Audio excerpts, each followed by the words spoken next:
Buenas tardes a todos y muchas gracias por la invitación. Vengo a este foro a dar números. Para muchos es un trabajo poco comprometido con el dolor de las víctimas. Es un sumar y en 20 años de dictadura también es un multiplicar. En este trabajo, lo único que resta en los números son los presos políticos que se declaran culpables para aliviar su desgracia y quienes mueren dentro de la cárcel esperando se haga justicia. Global Human Rights League empezó con un objetivo: hacer seguimiento de la persecución política y encarcelamiento de bolivianos bajo la dictadura de Evo Morales y Luis Arce Catacora, bajo una metodología universal aprobada por organismos internacionales. Nunca pensamos que al tomar esta responsabilidad de informar a la comunidad internacional las violaciones a los derechos de los perseguidos políticos, teníamos también que comprometer nuestra tranquilidad y hasta nuestra libertad. ¿Y por qué digo esto? Para poder hacer los reportes y dar seguimiento a los casi 300 casos de presos políticos, es necesario tener un acercamiento personal con las víctimas y sus familiares. En ese sentido, nos toca escuchar testimonios desgarradores, con el agravante de que siendo ellos víctimas, la justicia dictatorial los quiere hacer sentir culpables. En el año 2000, el dirigente cocalero Evo Morales empezó a convulsionar el país. Utilizó a campesinos e indígenas y se infiltró entre ellos sin ni siquiera hablar sus idiomas. Se hizo pasar por un humilde productor de hoja de coca. La realidad es que este cocalero ya contaba con el apoyo de dictadores como Fidel Castro y Hugo Chávez, a quien Evo les ayudó a infiltrar terroristas de Hezbollah dentro del territorio boliviano. El dictador Evo Morales en el año 2003 da un golpe de Estado al que sería el último gobierno democrático de Bolivia. Es aquí donde comienza una cacería a opositores. Hubieron presos, exiliados y muertos. Y todo esto con la ayuda de políticos que insisten ser presidentes después de traicionar a sus partidos y a toda Bolivia. Y que dice que Bolivia es ingobernable sin el dictador Evo Morales, y hablo de Carlos Mesa. Desde antes y después que el dictador Evo Morales ocupara la silla presidencial, se han suscitado hechos luctuosos con su autoría, como la Calancha en Sucre, el Porvenir en Pando, quema de la gobernación en Cochabamba u Hotel Las Américas en Santa Cruz, declarado masacre por cortes internacionales. Con estos actos terroristas, Evo Morales y su influencia en la justicia corrupta encarcela o manda al exilio a sus más fuertes opositores, como la gobernadora indígena de Chuquisaca, Sabina Cuéllar, el gobernador de Pando, Leopoldo Fernández, o el general Gary Prado, todos presos por más de una década. Al día de hoy todavía hay gente en el exilio y hay presos políticos que no pudieron librarse de la injusticia a pesar de un gobierno transitorio.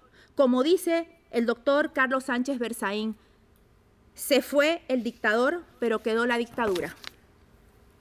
Los presos políticos de la dictadura de Evo Morales que no fueron liberados en el gobierno transitorio fueron 16. Desde el 2013 al 2019, uno de ellos muere encarcelado bajo tortura durante 7 años. Los presos políticos de la dictadura de Luis Arce Catacora son a finales del 2020, 3, 2021, 66, 2022, 151 y 2023 vamos con 59. Esto quiere decir 289 presos políticos y 4 presos de conciencia, haciendo un total de 293 presos víctimas del aparato represivo dictatorial que han podido ser confirmados.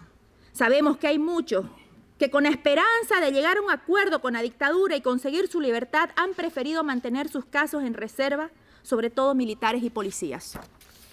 Entre ellos hay autoridades como la expresidenta Yanine Áñez y sus ministros, hay militares, hay policías, periodistas, médicos, activistas, cívicos, campesinos y civiles.